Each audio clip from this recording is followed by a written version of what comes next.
dambaysiiyo hal maaso oo ka hadlaysa hooyo waayo dhammaan hooyo waxaan doonayay marka horeba inaan u dambaysiiyo waayo hooyo waxa weeyaan qofka keliya adduunka anu hooyo malihi sababta waxaan imanka maraya 5 maaso hooya dadku waxay ku dhahaan nin hooyo maxaa kugu wada waxaan ku idhi anigoo 10 jira hooyadii way wallaahi alcadiim waxaana soo maray xanuun aad u badan oo aan imanka soo koobi karayn halkan ka sheegi karayn maasooyin badan oo tiriyana ay kamid ahayn inaan hooyo aan badan u duceeyay imankana waxa jira hawlo badnaa oo igu furnaa awgeed ayaa waxa sameeyay maasadaas oo haddii ay hooyadii noolaan lahayd aanan cidnaba ka bariyeen waxa aan doonayay in la qabto cidnaba kama bariyeen waayo aabuhu waxa weeyaan waa geed sarawaab matqan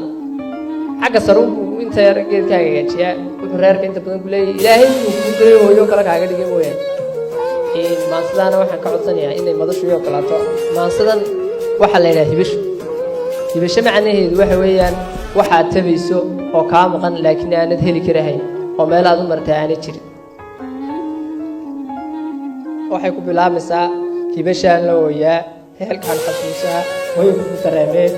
murugaan hagoognahay buqdu waa walaashay hurdo waa ka sahayday oontu waa haliyo laba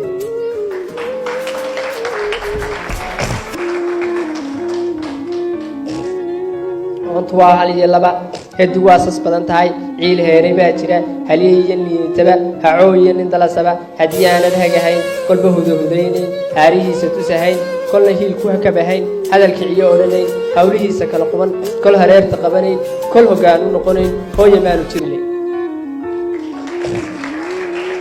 haddii aanay hooyadaa wax ku tusahayn oonad wax qabanahayn kumay suuro galan waxyaaba badan oo qaban lahayd dunida hooyo maanu jirin aniguna haafka aan ahay eelkaan ku suganahay huga waxaan ku dadayaa hooyo garab la'aanto hooyo waan ku tabayaa halkaagii bannaanay ay dhaxantu iga haysa halkaagii bannaaneed ee dhaxantu iga haysaa hogaankaygu wuu lumay hankaygii ma nooloo hala saa ku baxay kulul xafeef baa degan aniga haamadayga jiilaan hanqarkii iyo roobkiyo ilaac iyo darooraha haata waa nuugulo waxaan hiigsanayana hooyay la'aanta maba haaban karaya oo dhaxanta qof waliba waxyaabo badan uu nugul yahay markaan u hooyo haysa hiilkaagii baan tabay hanaan toosintaadii tabantaabeedantii haaneedkii hawlaha oo yacaan ku haydiyo naantii habbooneed ayaan hooyo tabayaa hagrashaan cidmooda hintisaan markiciyaa haleelkaygu waa tuhun oodada adduunyada ninka hooyo haystaa odannimo ku faaneen hayaankaygu u lumay hirsoodkii dabayl raac hogashay daruurtii jeegaan heshaatimi oo waxyaabihii aan hiigsanaya hogashii jeegaan heshaatimi jeegaantu hadday daruurta ay mar uu roobka da'ayo u timaado oy laacaysaa u baaba'ay hanadnimo ku dirirkii waxa leelay baa yimi haashaarta socodkii qudci hoos madow iyo habeen duudsiyaa kale ayinkaygii beenow fiq waxaan la leeyahay ilma iiga hibiqtiri haydaarta waayaha iyo hooma iigu maqan intisaa halkaan rabin kol haddaan ku daaloon xaqabuu igu dilayo hoo iyo wax taris qura ruux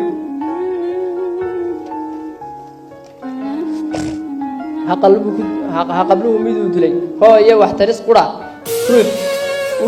ruuxuu hura la waayey samir baan harsanayaa adna hooyo aakhiro rabbi naarta kaa hay holaceeda kaa qari kaa maray hareeraha hogga aad ku sugan tahay horumaris jannaadiyo hadhacyada fardowsaad hooyo kaaga yeel ah halkaan uu ducaynaya aamiintaydha hooyo kaaga yeel adig hadhowtiyo qiyaamaha hayinkiyo naflaadhan halkay badiba tumayiin cid kastaa xisaabteed markay hiif sugaysee ruuxna ruux haleelee qorraxaysa loo diro dididkiisu hawl bado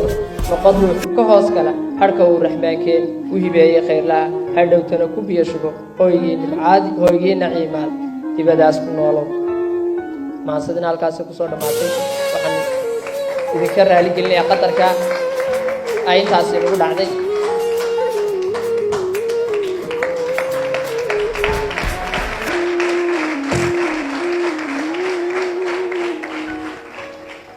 waxaan kaloon idiin sheegayaa dhammaan madasha inta joogta intii hooyadii dhimatay ilaahay ugu naxariisto aan anugu ka mid ahay inta ay nooshahayna waxaan ka baryayaa inay hooyadood mar kasta maqlaan waxa ay doonaysana ay u qabtaan cid ay ku doorsanayaan ama adduunka joogtaan ma jirto. Wasalaamu calaykum waraxmatullahi wabarakatu.